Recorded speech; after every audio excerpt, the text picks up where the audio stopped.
my name is Joel Sardi, and I am a Australian Army veteran. Also had a pretty interesting fall down a set of stairs one day and ended up in a wheelchair. So that's what you can see underneath me now. I've had quite a journey to where we are today, working in various industries and meeting some really interesting people. Dylan, yourself. Oh, thank you, Joel. Yeah, and of course, maybe Appreciate you that. first, Angus. Thank you. Yeah, I had quite an interesting story, and recently became married and a father, and soon to become father of two, and working for GSA. Yeah, so we work together. We're mates first and foremost, and then we happen to work together. We found each other via something we'll talk about a little bit later on. But you're like 5 weeks away from a second child. Yeah. How old is your other? So you got two under two. So we've got Esme, who's 17 months old. Oh my God, what are you doing, brother? You're gonna be so busy. Yeah, I'll come back to you in 6 months on that. Yeah. So Esme's 17 months old, and the next one's coming in 6 weeks. Do we know? No. Nah, Go on in, Rogue. I like it, mate. complete surprise. Yeah, very nice. Let's go back to hearing a bit of the story of Joel. So you did say that you are a veteran of Yep. the Australian Army. So how long were you in the Australian Army for? And can I be perfectly honest with you? I thought you got injured having to do with your career. No, that would be one of the number one misconceptions. As soon as you said, I'm an Army veteran, and they see you're in an electric wheelchair, boom. Where were you? Afghanistan, right? Don't say boom. Yeah, but there you go. Inappropriate uses. Sorry, but sound effects. potentially boom. Yeah, it could be bang. It's funny you say that because Anzac Day is coming up, and with respect, it's one of my favourite days of the year because of what it means and also the people that you get around. And I get around in my wheelchair with my medals on, and straight away it's like the people ask, "Did you get shot? Did you get blown up? Or Tank what run happened?" over. Yeah. And I like to let them down softly and say, "I just fell down some stairs," and that is it. Fell down some stairs while in Afghanistan. Yeah. I didn't know Iraq had stairs still. So the stairs blew up in front of you and you fell down them? Yeah, and the excitement washes from their face as I tell them, and I bet you they wouldn't even believe you sometimes. They'd be like, "Oh, sure, mate. It's all right. You can tell us the real story." well, Yeah, maybe it's like your deep seal, Yeah. maybe kind of guy, and you can't classify and tell the story. it's like you, Dylan. I mean, how many times would people ask what happened, or Oh, yeah. you know? Obviously, like back, especially when I was growing up, like Yeah. straight away. That and can you have sex are the number 1, 2 questions that you Yeah. get. But also, when you tell them something a bit lame, like, "Oh, I was born with a tumor," they're like, "Oh, I was expecting like some kind of mad car crash." Yeah, You know what I mean? It's like yeah. just where people's heads go. Yeah. Disability can happen in all forms, as we know. But Yeah. let's pre-disability. So you're in the army. Yep. In the army. First of all, let's talk about your experience in the army. Like, Yeah. some people go and they love it. Some people they go they hate it. PTS. What was your experience?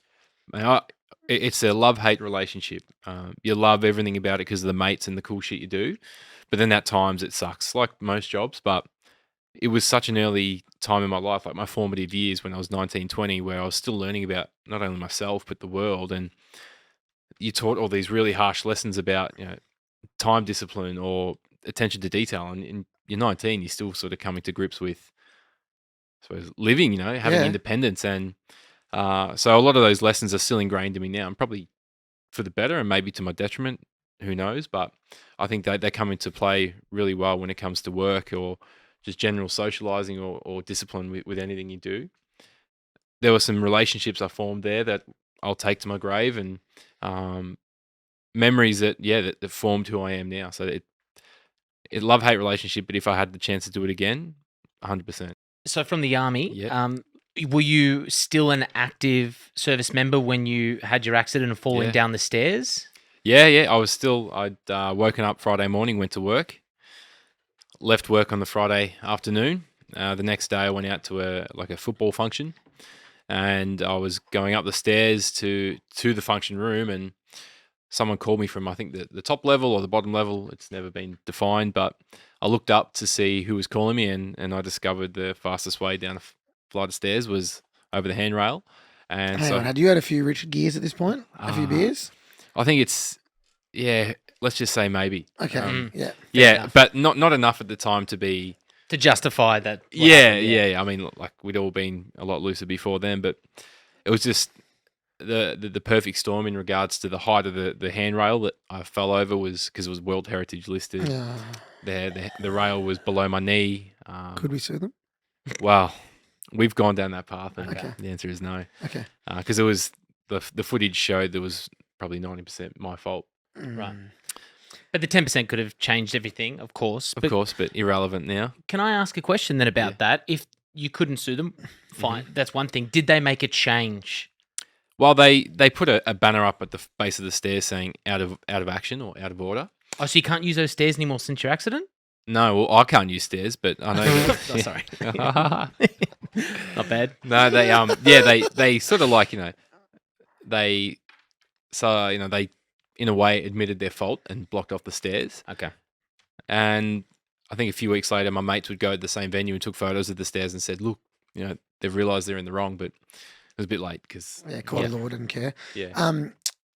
Weird one. Do you reckon because you'd had maybe just a couple of beers, nothing crazy, and I've heard this before, like someone fell down the MCG stairs and they like were wasted and they were fine because your body's loose because you're a bit, might have had some. I've heard that about people in cars as well. Yeah, same with car crashes. Like, how did you survive that? Do you reckon that actually might have played a bit of a role? I've thought of that. That's a good question because... Thanks, mate. That's always a good question from you. I fell 3 meters onto my back and everything was intact. There's never a scratch on my body. That's not that high, is it? No. But that's like still technically a story, right? Wouldn't it be like falling from a second story technically? Yeah. It was the second story of the building. Yeah. And I landed on my back and everything was probably intact. concrete. I'd say so. Underneath the carpet was concrete. Yeah. Yeah. But yeah, look, it was more so the whiplash that did the damage. Yeah. Did you pass out? Yeah. How long were you out for? I don't recall really. It was a bit of a blur the whole night. I came to conscious and fell out of conscious a couple of times, but they said that's because of the spinal cord damage. Yeah. So you woke up. Your first proper memory is hospital. Nah, first memory was literally laying on my back in the venue, and this is something that haunted me for a long time. Was when I came to, I was on my back staring at the roof, and I went to move, and I couldn't move a single thing in my body. Went to yell, and all I could do was whisper because the diaphragm had been paralyzed, and there was people all around me, and they were taking photos and filming me and laughing because I was laying there helpless, trying to. They probably thought it was a joke at that stage. Yeah, right? Funny, who this knows? guy fell off the stairs. Yeah, but it was like that worst nightmare where sleep paralysis, where you're trying to move and you can't, and trying to yell and you couldn't. And then they tried to pick you up, which you never should do, by the way, in case anybody has an accident. Listen, don't touch anyone. If you have, it's legit, footy field, your mate falls over, car crash, don't touch them. Don't touch because if there is a little fracture of the vertebrae, it might not be a broken spine yet, which means it'll re-heal. But as soon as you move spinal cord, as soon as you cut the spinal cord with that chipped vertebrae, catch you later. So that's why you don't move someone. Should also point out there are circumstances that's not possible. If you do come across a car crash and the car's on fire or something like that, of course there are circumstances. You don't want people standing on the road going, ListenABLE episode 55 said, sorry, mate. Yeah. Getting cooked alive. Yeah, This is not medical advice. Yes, of This course. It's not medical advice. It's just a little bit of because But that is interesting to know. I know a few people that would have been all right, got moved, and then became paraquadriplegic. It's actually really good to know. 100%. Yeah. You obviously are expecting your second child. Yes. Which means that you have your wife, Elisa. Yeah. Yep. Were you together before your accident? We were. Okay. Now this is a really interesting space that I always love to play in because you guys fell in love, able-bodied, and then for one, of course, her staying with you, which she should. I'm all about that. But for you, I'd like to start about that conversation with you. The relationship is: did you question it, and did you try and let her, go and live a life with someone else? Because in those first moments, I'm sure there was, a lot of mental health. Great question, because it's a key part of not only my psyche today, but I suppose what's made me, because early days there was a chat in the hospital I had with Elisa, was like, if this is too much to handle, you don't want to stick around for it, by all means, shake hands, be mates, and we'll call it here. We'd been together for 4 years at this stage, so we're pretty young and still fresh, if you could call it fresh, but and she said, no, there's nowhere else I'd rather be. And it sounds soppy, but in that moment where you don't know what the hell's happening with your life and why can't I move my legs, to know that there's going to be someone with you who not only is just a friend but your partner, it was immeasurable. And she's not once to this day questioned her, I suppose, our legitimacy in a relationship, albeit with me being in a wheelchair. But yeah, she's major part. And it is a credit to her and you, of course, both along the way, because that doesn't happen for every single person. No, that's the experience. Both hotties, though. They're both very good looking women. Yeah, she takes the cake. Nah, you're a good looking man, please.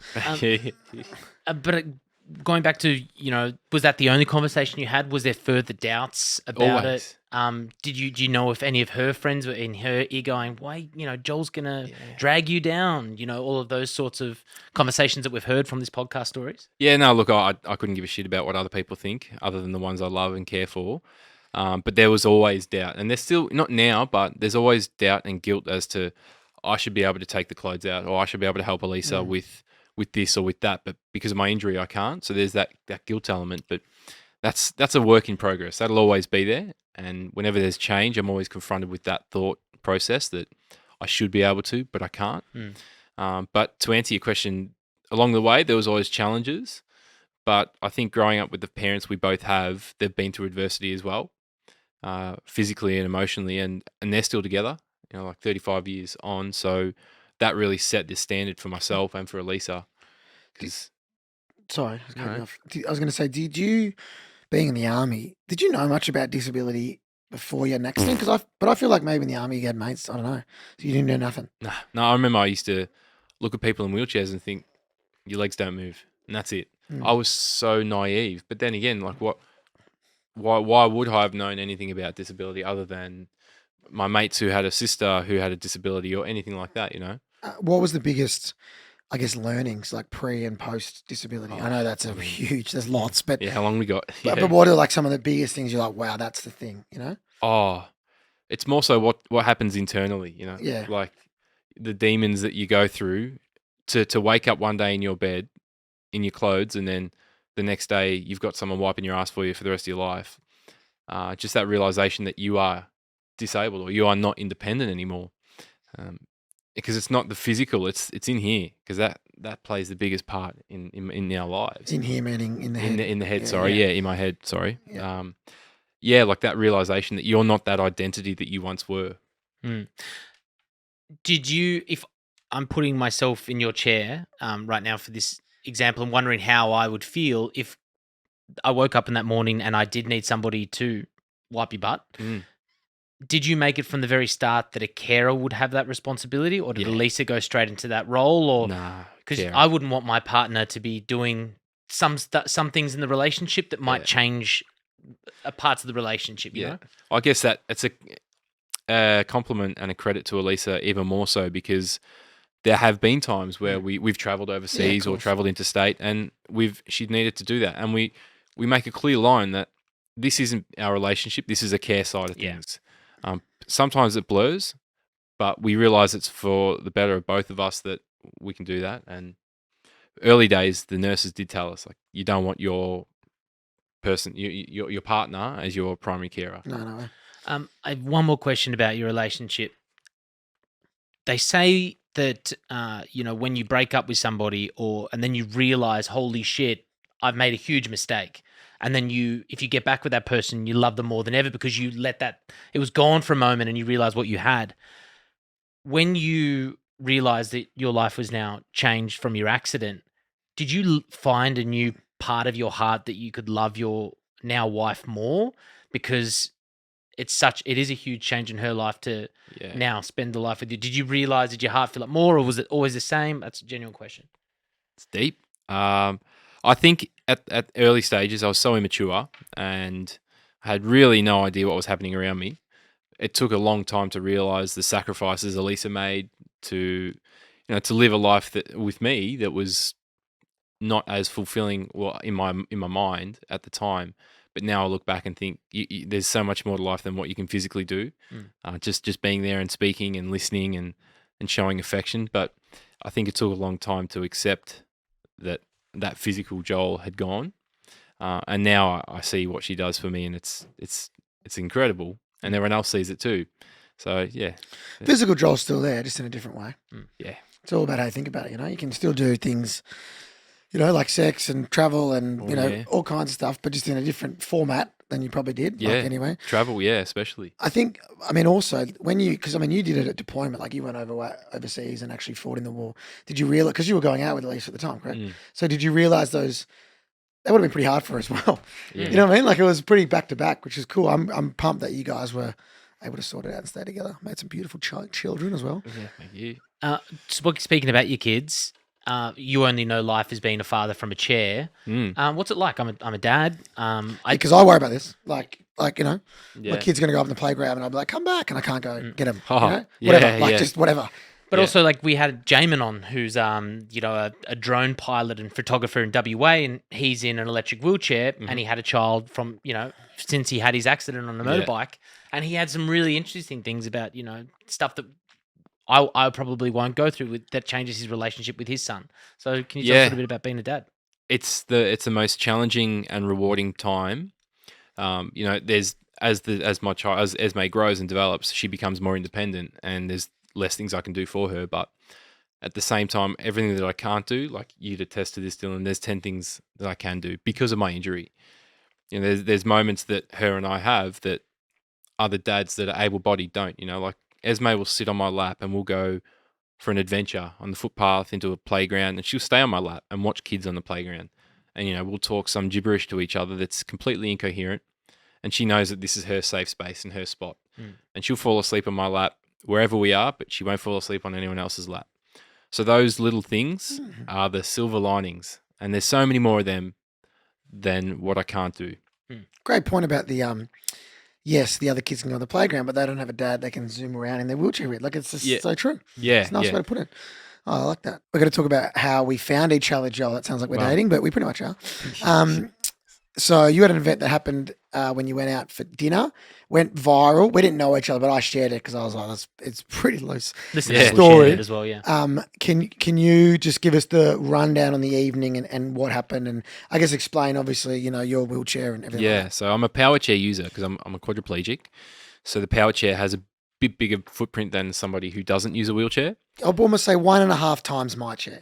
So 50% bigger. The turning circle's definitely a bit wider. Yeah. Can I also point out as well, just an able-bodied guy, not letting two guys in chairs talk, we're talking length, because I thought your chair would be wider than a manual chair. It's not, but we're talking about 50% longer. Yeah. It's because they're heavier, so you need longer front and back so you don't tip when you hit stuff, for example, yeah? Did not know that. Because it'd be so heavy. So it's to keep you in the spot, There you go. Yeah. Good learnings. Thank you. So I went to make a reservation at a restaurant in my town. I called them up and they said, "Oh, we can't fit you in because of your wheelchair." But I understood that as they were full. So I thought, hang on a second, I'll just clarify. I said, "I'm in a wheelchair. Is there tables there?" "Yes, there are." "So why can't you take my booking?" "Well, your wheelchair takes up too much space and we wouldn't be able to fit you in regarding the wheelchair." And I said, "Well, you can't reject me based on the fact I'm in a wheelchair. It's pure discrimination." And had you been there before? Many times. Yeah, I had been there times before. And not just takeaway, you'd been in the restaurant. I'd been in the restaurant. I'd sat in the restaurant, sat outside. I knew the owners quite well, so we had a great relationship. And so I chased it up a bit further, and I went down to the restaurant because it was only a kilometre from my house, or less than. And I approached the staff on the night, and I said, "Well, what's going on? Can you explain why?" And they said again, "No, we just can't fit you in here because you don't fit." And they were saying it to me as I was in their restaurant, so it was pretty funny. Taking too much room doesn't mean like we don't fit your wheelchair. It means you take up what 3 customers would take up, and we earn more money if you're not there because you can fit more people in. Yeah, more tables and chairs. Which is just gross. Discrimination. Yeah. But like yucky money, gross discrimination. I should have gone into detail. I just hate it because... Yeah, so you feel uncomfortable talking about it. Yeah, I really, a lot of people got hurt because of it, but it wasn't my fault. So then I went home that night, and I was actually upset. For the first time since my injury, I felt like I'd been bluntly discriminated against, and I felt bad because not only could I not eat there, but my friends and my wife couldn't. So I made the video, and I was pretty distressed, and I just put it to Instagram, and I just thought it was the best thing I could do at the time. And I put it down, and you're angry as well. Is that fair? Oh yeah, I was very angry, but you didn't do it in an angry way. Nah. So when I've been discriminated, we're going to insert the audio. Yeah. So this is a little taste of the audio here. When I called up, they accepted the booking for 5 people, but then I told them I'm in a wheelchair, and then they said, "I'm sorry, we can't accept your booking based on the fact you're in a wheelchair." And I asked them, "Is it because there's a step?" And they said, "No, it's completely accessible. I've eaten there many times before. I just wanted to know why they wouldn't accept it." So they said, "No, we can't accept it because we need the money and your wheelchair would take up too much space. It's 2021, it's Melbourne. We have human rights for this reason, so people don't get discriminated against." I have never been more offended or upset based on the fact that I was discriminated against because of my disability. So yeah, you're not like you look hurt more than angry, I think. I was, But yeah. also like you explained it you weren't like being pretty vicious. You were just like, this is the experience that happened and this is why it's bad, you know? Yeah. I did it with the intention that, not only am I was 20, no, I was 30 at the time, and I thought I can cop this on the chin, although it hurts. I would hate for young Jimmy, who's 8 years old, who went to a restaurant with his mates, and they said, "Nah, Jimmy, you can't come in because of your wheelchair," and he would take that as fair because it's an adult saying it to him. And I just thought that's just so wrong. So I wanted to do something about it, and I thought expressing my hurt would be the best thing. And So what happened then? Yeah. Whee! Whew! Yeah. Firework. yeah, I think we gained 10,000 followers overnight, over the next few days, and the news came out and interviewed us, and radio, and it blew up. Proper, like millions and millions of shares. Like the video went Yeah, I think proper. 2.4 million people saw the video. Yeah, That's a lot. And I mean, there's what, 24 million in Australia. It's 10% of the population. It made the news in Canada. Did it? I think the reason that it had cut through again is because you weren't going turbo, ripping their heads off. You were gutted. Yeah, And you could feel that in the video. We'd never met, right? And I'm not a big sharer online of stuff like that. It's not I'm a call in, not call out guy, as we say. But that one resonated with me because I was like, man, this guy's absolutely shattered. And fair enough, right? Because that is, I've had the same thing when you go to a bar. There was a place in Melbourne off Chapel Street, and I told this story on the podcast before, but it was a mate's birthday, and then I got in the door and they said, "You're not coming in. You're an effing fire hazard, so you can't come in, but all your mates can come in and enjoy the party." And I was like gutted for my mates. Not less so me, and the other person with disability that would come and feel the same thing. I was all right, but I was like, that's actually heartbreaking that now everyone's night's ruined. You feel that burden, don't you? Yeah, you feel guilty for everyone else more so. Yeah, you do. Yeah, exactly right. Yeah, I think we have to lead this into the bowl of uncomfortable. Hang on. Yeah, go. Before we get into that, just talk about the response, right? You're like joking like we're on the news and that. What about the online and what happened to the restaurant? Well, the restaurant shut their doors for weeks after that because they got a lot of abuse. Their ratings went down, and I really didn't want that, but it was just a cause and effect issue. That's what happened because of what they did. It just blew up. But I also received a lot of hate as well, which was really funny, and that's what hurt me more. The fact that people were having a go at me and having a go at you because you hurt the restaurant's reputation. Yeah, like especially locals who were fans of the restaurant. They're slowly opening up now, and good on them. I'm sure they learnt their lesson, and they're not going to do that again. And they're open, and that's fine. You're going to go back? Business. I'd like to, yeah, just to honestly smooth it over. Really? Yeah, it's uncomfortable when I get around and I know that I've heard a family business that's been there for years. Well, stuff, I'm going to go straight. We'll come back to life, but I'm going to ask the bowl of uncomfortable, right? Yeah, go for it. it. Was sent in by someone. So the bowl of uncomfortable is a question that gets sent to us by listeners after knowing your story. Maybe they even shared this and they wanted to know this, but they wouldn't feel comfortable asking you as a stranger to your face. Do you feel bad ruining a struggling small business's life? No, you don't. So it's interesting. Part of you would, for sure. I get it, but you don't. So explain what's going on in your. Because I feel that was like a gut reaction for you. Yeah, I mean, like it's a controversial question, but at the same time, my feelings are that they had the chance. Sorry, they were only sorry because they got caught. Boom. And they had done it. I hadn't spoken about this either. They had done it the week before to my wife, who called up to make a booking, and they said, "No, we don't. We can't fit the wheelchair in there." And we just read it as because English is a second language, they just couldn't get it out. Yeah. But they'd done it before and they did it to me. And then when I made it public, other people came up and said they treated me. They said that I can't come in with crutches. So they'd done it many times. But before you said you do feel bad about it because you don't want to so there is parts of it? Well, that's what I'm going to say. You have an apprehension. Yes. Now, you don't. On your Facebook post, you said the suburb, you said the name. Obviously, you didn't expect it to blow up to what it was. Maybe you thought you'd just tell people in the local What's that community. feeling? What's that? Which one? What's that feeling where now you're a bit apprehensive and there is a bit of because I hate dwelling on the past. Okay, it's in the past. Like we all make mistakes. Just own it, move on, and let's move on. We're going. I'm committing. I know I claim to be the busiest man in the world, and I'm very hard to hang out with. Let's go in together in multiple wheelchairs and see what happens. I'm serious. Let's do it. Let's wear leather jackets with patches on the back. Let's go in. Oh, let's do it. You want to? I want to see what happens. Well, I've got an idea. They discriminate against us. Hang on. I have my bowl of uncomfortable comes from me. Now, I want to see something as a personal indication of where we stand. I have the number of the restaurant. Oh, Now, Joel, I'm not Yes. going to ask you, obviously, to do it, and we're not here to make a title out of you, but I want to call up the restaurant as me, yeah. and I'm going to tell them myself and my partner are coming, and I have a large pram. I reckon go wheelchair, see Yeah, if they've just- changed. You want me to Go go to the wheelchair? Yeah, for it. bro. Just go straight to This it. is tasty. I thought if I called up and said a pram, which is essentially the Nah, same chair. space. Let's see if they've changed. Because Joel Okay. just said Okay. lessons learned. All We right. think it's let's check. Okay. If they say no, Okay. if they say we're full, that means it's no, right? So just They won't be full. I'll just. Okay. This All is right, cool, spicy. cool. spicy. This is good. Yeah.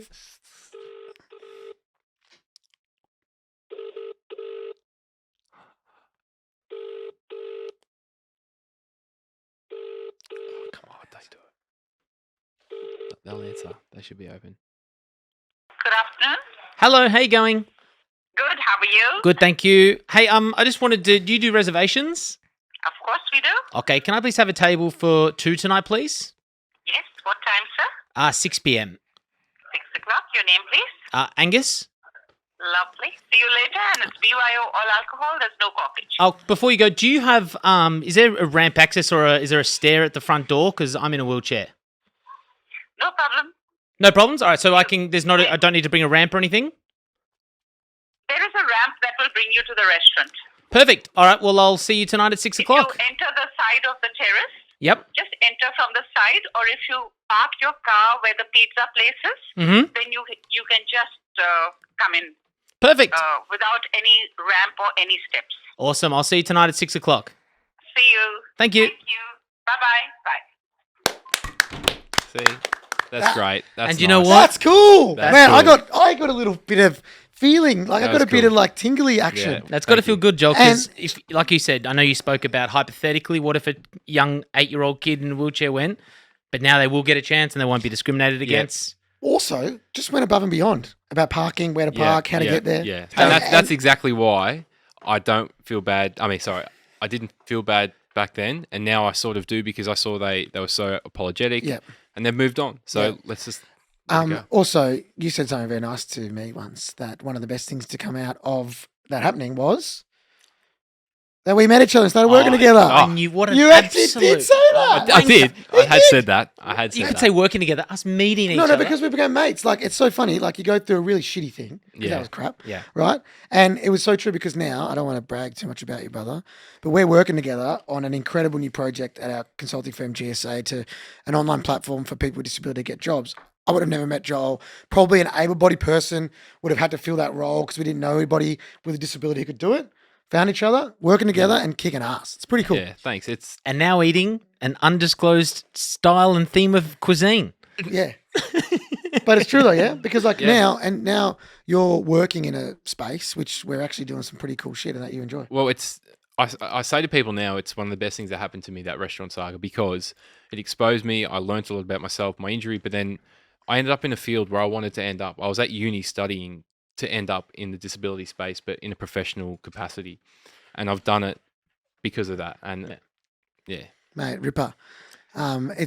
It's man, it's a good story. Yeah, it's a great I'm still a bit shook from that. You like the call? Now I'm That was great. That was yeah, and, that was great. but you like that as well. Yeah. Both our faces then, because I was like, 'Cause the- I was yeah. like watching People a car see crash. this online. Yeah. Honestly, I was like watching a car crash. I'm going, oh my God, see you at 6 o'clock. And then she goes, hang on a sec. And I go, oh no.